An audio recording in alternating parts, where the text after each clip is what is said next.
రీసెంట్‌గా ఏపీ ప్రభుత్వం ఒక కీలకమైన నిర్ణయం అయితే తీసుకోవడం జరిగింది. ఆ నిర్ణయం ఏంటి అంటే, ప్రజలకు వాట్సాప్ గవర్నెన్స్‌ని తీసుకురావాలి అని చెప్పేసి ఆ విధిగా ప్రయత్నాలైతే చేస్తా ఉంది. దానిలో భాగంగా వాట్సాప్ గవర్నెన్స్‌ని కూడా తీసుకురావడమే జరిగింది.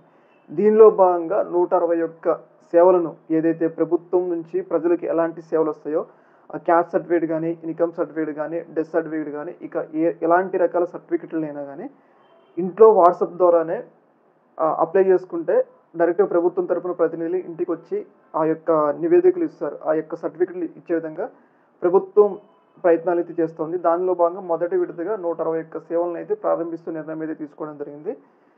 త్వరలో ఇంకా మరికొన్ని సేవలు కూడా ప్రారంభిస్తాము అని చెప్పేసి చంద్రబాబు నాయుడు గారు వెల్లడించడం జరిగింది. ఏదైతే గతంలో వాలంటీర్లే ఇంటికొచ్చి ఎలా సేవలనందించారో, సేమ్ అదే విధంగా ఇంట్లో ఒక ఫోన్ ఉంటది గదా! ఆ ఫోన్‌లో మీకు కావాల్సిన సర్టిఫికేట్‌ని గనుక టైప్ జేసినట్లయితే, ఆ సర్టిఫికేట్‌ని ప్రభుత్వానికి సంబంధించిన సచివాలయ సిబ్బంది ఉంటారు గదా!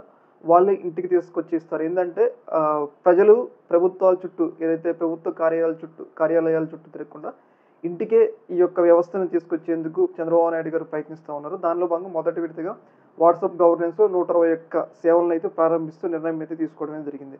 ఇది ఎలక్ట్రిసిటీ గానీ, ఆరోగ్యశ్రీ ఇలా ఏదైతే పథకాలు వీటన్నిటి విషయం ఉంటది గదా! ప్రభుత్వం నుంచి ఏ సర్టిఫికేట్‌లు కావాలన్నా గానీ వాటన్నిటిని కూడా ఇంట్లో ఉన్న వాట్సాప్ ద్వారా మనం పొందవచ్చనమాట. ఈ యొక్క ఇష్యూ మీద మీ యొక్క అభిప్రాయం తెలియజేయండి. ఓకే మరి. Thank you.